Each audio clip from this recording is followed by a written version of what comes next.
الحمد للہ رب العالمین والصلاة والسلام علی سید الانبیاء والمرسلین اما بعد فاعوذ باللہ من الشیطان الرجیم بسم اللہ الرحمن الرحیم ولن ترضى عنك اليهود ولا النصارى حتى تتبع ملتهم قل ان هدى الله هو الهدى وَلَئِنِ اتَّبَعْتَ أَهْوَاءَهُمْ بَعْدَ الَّذِي جَاءَكَ مِنَ الْعِلْمِ مَا لَكَ مِنَ اللَّهِ مِنْ وَلِيٍّ وَلَا نَصِيرٍ صدق اللہ مولانا العظیم وصدق رسولہ النبی الکریم الامین ونحن علی ذلک لمن الشاہدین والشاکرین والحمد للہ رب العالمین۔ دوستو، جو آیت کریمہ فقیر نے پڑھی ہے،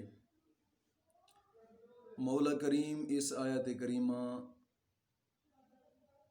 کا مفہوم سمجھنے کی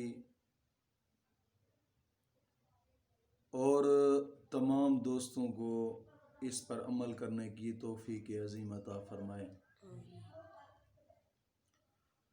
محترم سامعین، اس آیت کریمہ کا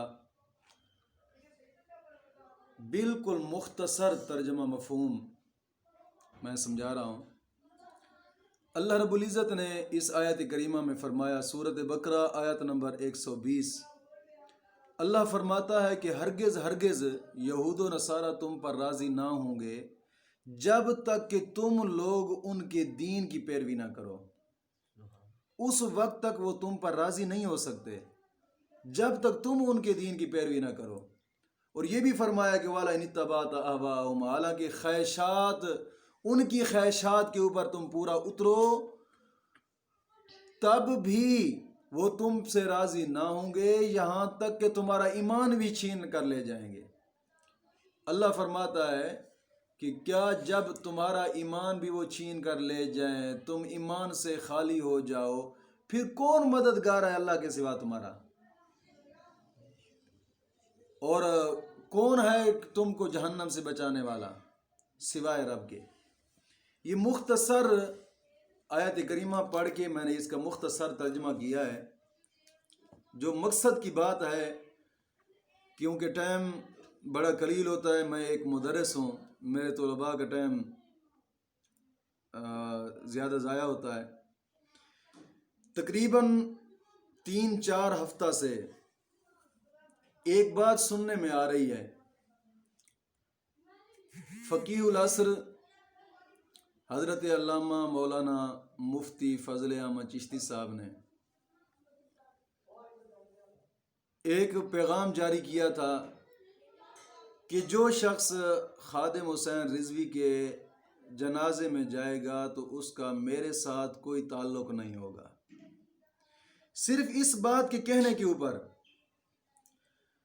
پھر باتیں اتنی اٹھ پڑی کہ کوئی جاہل لوگ ایسے اٹھ پڑے کہ محقق العصر کو گالیاں دینے لگے، کوئی کیا بکتا رہا، کوئی کیا بکتا رہا۔ میں آج اسی کے اوپر ایک تبصرہ کرنا چاہتا ہوں کہ کیا جو مولانا فضل احمد چشتی صاحب نے جو سوالات اٹھائے ہیں، کیا ان کا کسی کے پاس جواب ہے؟ میں ایک منصفانہ بات کر رہا ہوں، میرے ناظرین سماعت فرما لیں، یہ بات نہیں ہے کہ میں خود بھی ان کے جنازے میں گیا تھا، میں خود بھی ان کے جنازے میں گیا تھا، لیکن بات یہ ہے کہ جو انہوں نے بات کی ہے کم از کم اس کی بات کو تو سمجھا جائے۔ یہ تو جھوٹے آدمی کا کام ہوتا ہے کہ اگر جواب نہ ہو تو بس پھر گالیاں دینی اور سب و شتم کرنا، یہ کہاں کا طریقہ ہے؟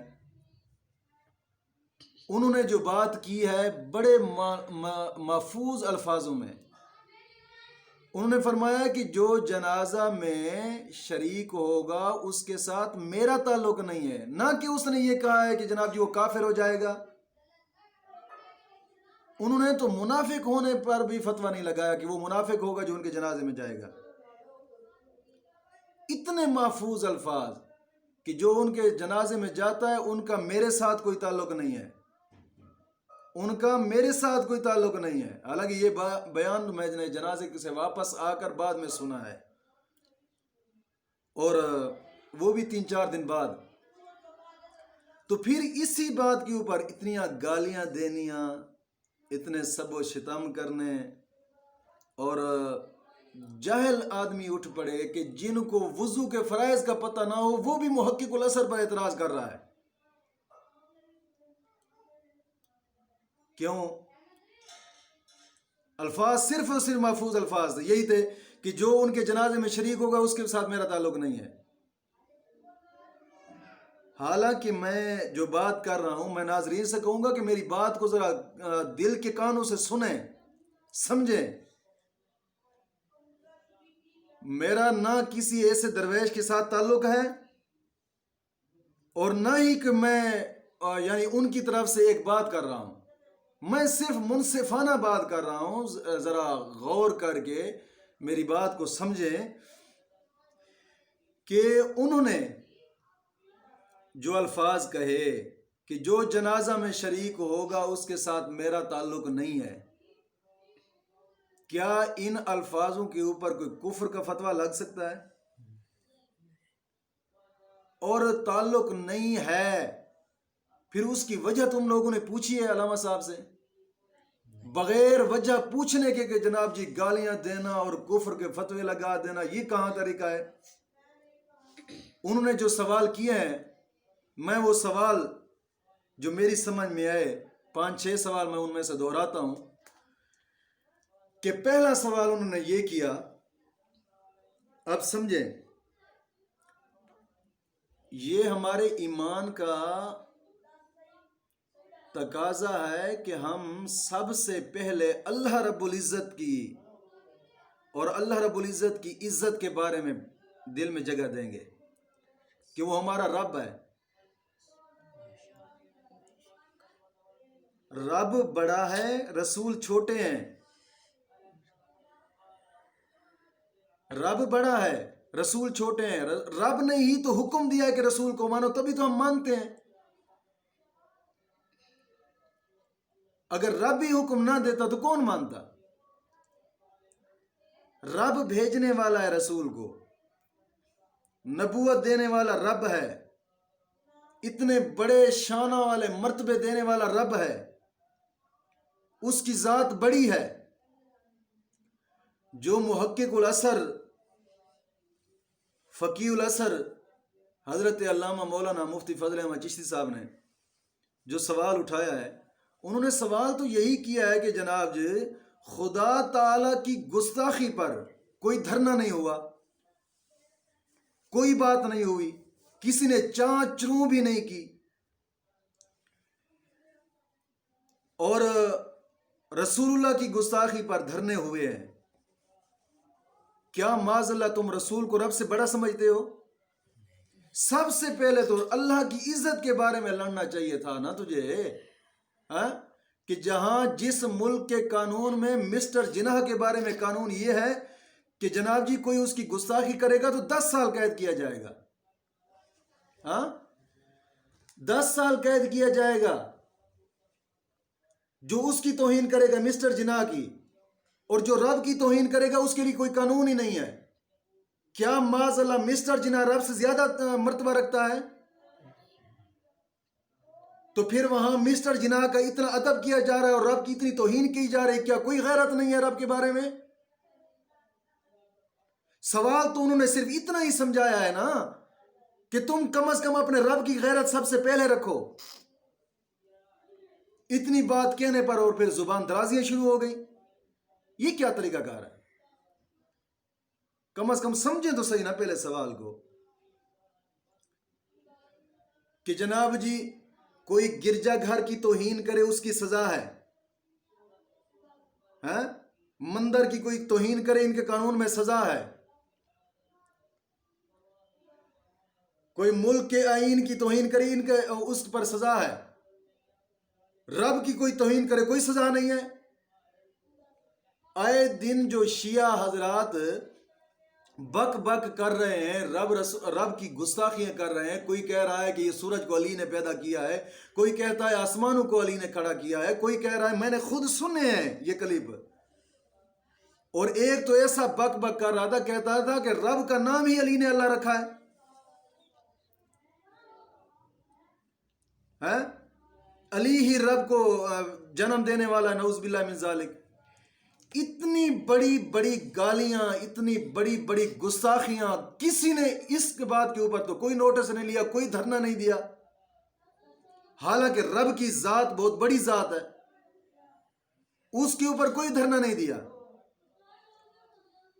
جو جناب جی رب کی اتنی گستاخیاں کرتے جائیں، کیوں دھرنا نہیں ہے؟ کیوں ان کے خلاف آواز نہیں اٹھائی جا رہی؟ صرف اس لیے کہ ان سے ووٹ لینے ہیں؟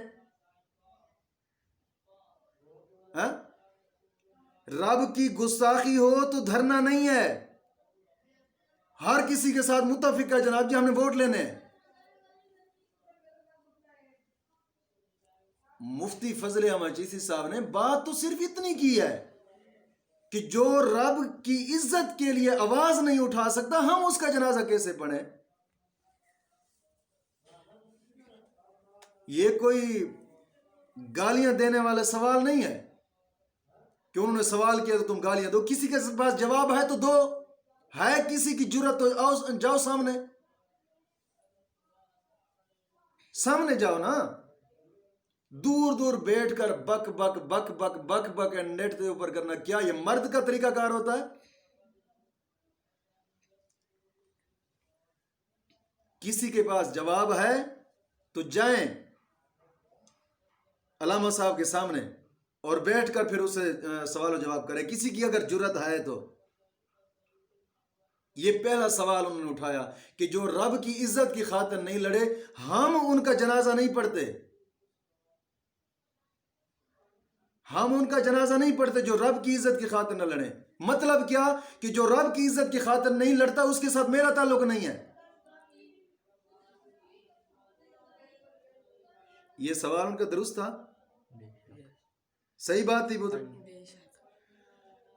اب سوال تو انہوں نے اتنا ہی کھڑا کیا ہے کہ جو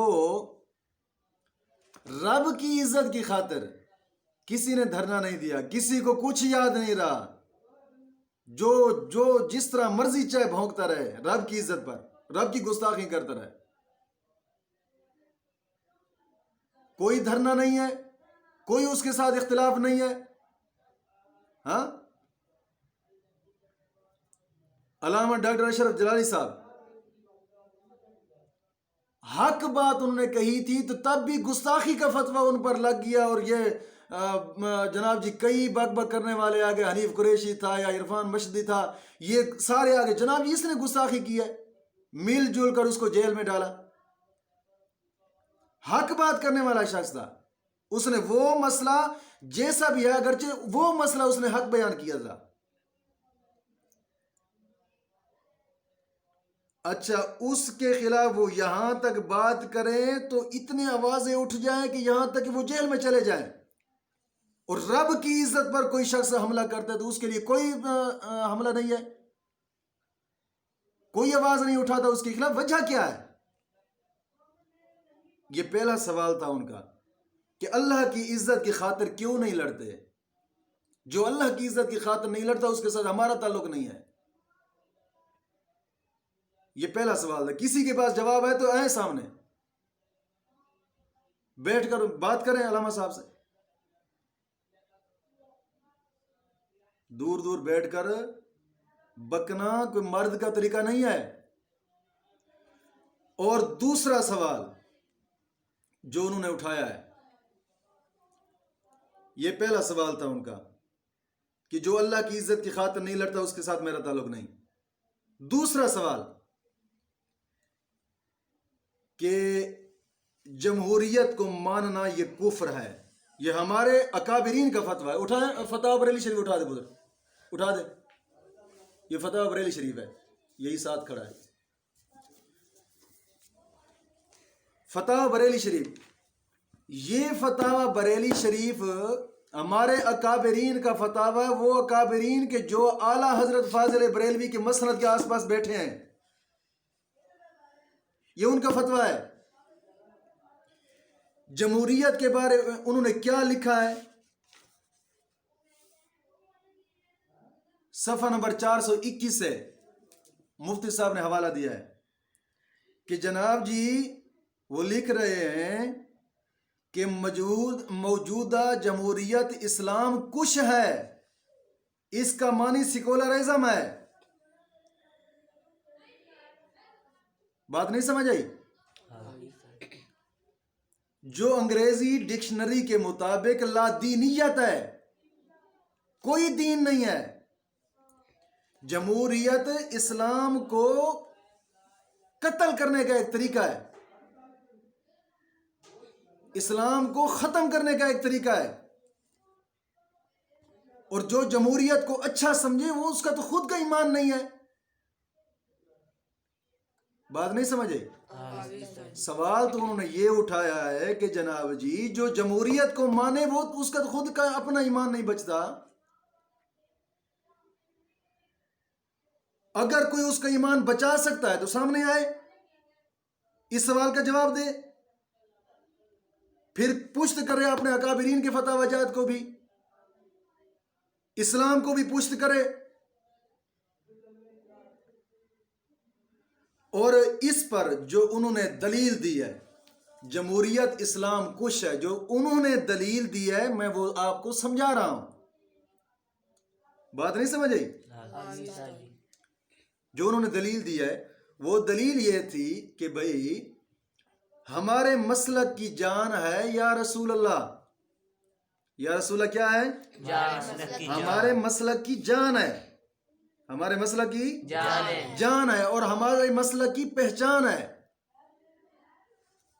اور جمہوریت میں قدم رکھتے ہی انہوں نے کہہ دیا ہے کہ جناب جی آپ یا رسول اللہ کو ہٹا دیں، لبیک پاکستان رکھے تب ہم یہ رجسٹر ہونے دیں گے تاریخ، ورنہ نہیں ہونے دیتے۔ یار جمہوریت میں پہلا قدم رکھتے ہی ہمارے مسلک کی جان چلی گئی، تو پھر آگے اس نے کیا بچانا ہے؟ بات نہیں سمجھے میری؟ جمہوریت ہے نا، جمہوریت اسلام کش ہے۔ اب اس پر جناب جی فقیہ الاثر صاحب نے جو سوال اٹھایا ہے، مفتی فضل احمد چشتی صاحب نے اس پر سوال یہ اٹھایا کہ ہمارے مسلک کی پہچان ہے یا رسول اللہ۔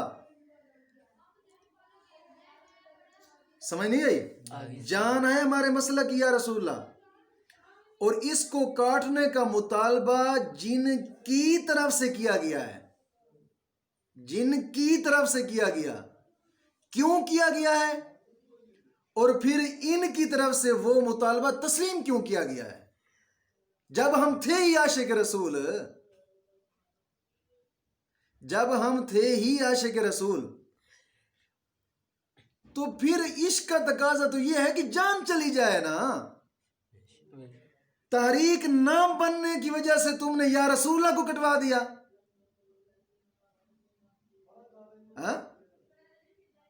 تو یہ تو صاف نظر آتا ہے کہ جناب جی کسی اگر اس نے ملکی سیاست اور کرسی کے پیچھے یا رسول اللہ کو چھوڑ دیا ہے تو ہم دین کی خاطر اس کا جنازہ کیوں نہ چھوڑیں؟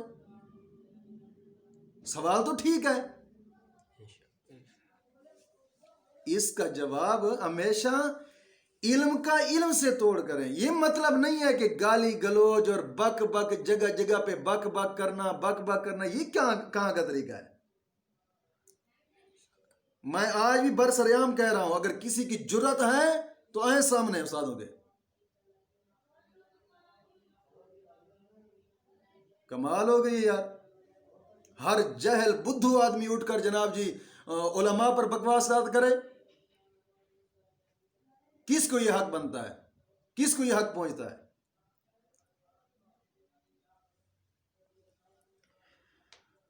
اب یہ سوال اٹھایا انہوں نے۔ اب جو چوتھا سوال انہوں نے اٹھایا چوتھا سوال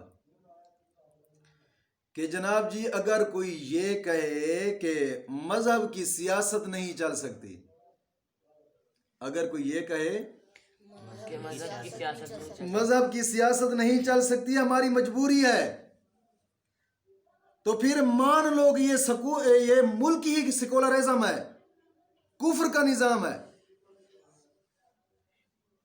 بات نہیں سمجھ آئی؟ وہ پہلے والا خطبہ جو مسٹر جناح کا تھا سن 1947 میں جو اس نے تقریر کیا ہے، وہ آج بھی محفوظ ہے، ہمارے پاس بھی محفوظ ہے، نیٹ کے اوپر بھی کھڑا ہے، جس کا حوالہ محقق الاسر صاحب نے بھی دیا ہے، فقیہ الاسر صاحب نے، ہاں، کہ جہاں مسٹر جناح خود کہہ رہا ہے کہ یہ ملک میں بنا کر جا رہا ہوں، وقت کے ساتھ ساتھ کوئی مسلمان مسلمان نہیں رہے گا، کوئی ہندو ہندو نہیں رہے گا، ہاں؟ یہ عقیدہ ہر کسی کا اپنا ذاتی ہے، یہ اس کے الفاظ ہیں۔ تو پھر پیارے یہ ماننا پڑے گا کہ جس ملک کی بنیاد ہی سیکولرزم ہے، جس ملک میں کل قانون ہی کفر کا ہے، تو پھر جو آدمی سیاست میں جاتا ہے ظاہری بات ہے وہ ملک کے قانون کو مان کر جاتا ہے، اور جو مان کر جاتا ہے، اللہ کا قرآن فرماتا ہے وَمَن لَّمْ يَحْكُم بِمَا أَنزَلَ اللَّهُ فَأُولَٰئِكَ هُمُ الْكَافِرُونَ، جس نے ہمارے قانون سے ہٹ کر کسی اور قانون پر فیصلہ کیا وہ تو کافر ہے۔ بات نہیں سمجھے بیٹا؟ جب استادوں نے یہ سوال اٹھایا ہے، فقیہ الاسر صاحب نے جب یہ سوال اٹھایا ہے تو کسی کے پاس اگر جواب ہے تو دیں۔ میں یہ سوال اس لیے دوہرا رہا ہوں تاکہ آپ لوگوں کے ذہنوں میں بیٹھے، بک بک تو ہم ہر طرف سے سن رہے ہیں، بڑی دیر سے ہم بھی خاموش ہیں، بھی چلو آج نہ صحیح کل چپ کر جائیں گے، جہل لوگ ہیں، کیا متھا دینا ان کے ساتھ۔ بات سمجھ آئی کہ نہیں آئی؟ اگر کسی کے پاس جواب ہے تو سامنے آئے۔ اور جو پانچواں سوال استادوں نے اٹھایا ہے، اب اس کے بارے میں سمجھیں ذرا۔ جناب اقوام متحدہ نے پوری دنیا کے لیے جمہوری نظام قائم کیا ہے، ان کا یہ ایک قانون ہے کہ جناب جی ہر ملک میں جمہوری نظام چلے گا۔ بات سمجھ آ گئی کہ نہیں آئی؟ یہ جو موجودہ جمہوریہ چل رہی ہے، اقوام متحدہ نے یہ نظام قائم کیا ہے کہ پوری دنیا کے اوپر یہی قانون آئین چلے گا۔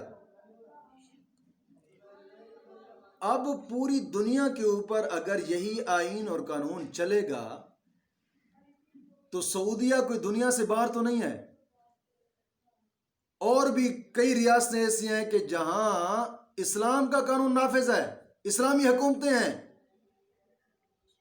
اور اسلامی حکومتیں ہیں اور اتنی سخت ہیں کہ جناب جی کسی اور مذہب کی نشانی تک بھی نہیں چلنے دیتے۔ سعودیہ میں جائیں تو روزہ رسول کے قریب نہیں آنے دیتے، ہاں؟ اگر ان ملکوں میں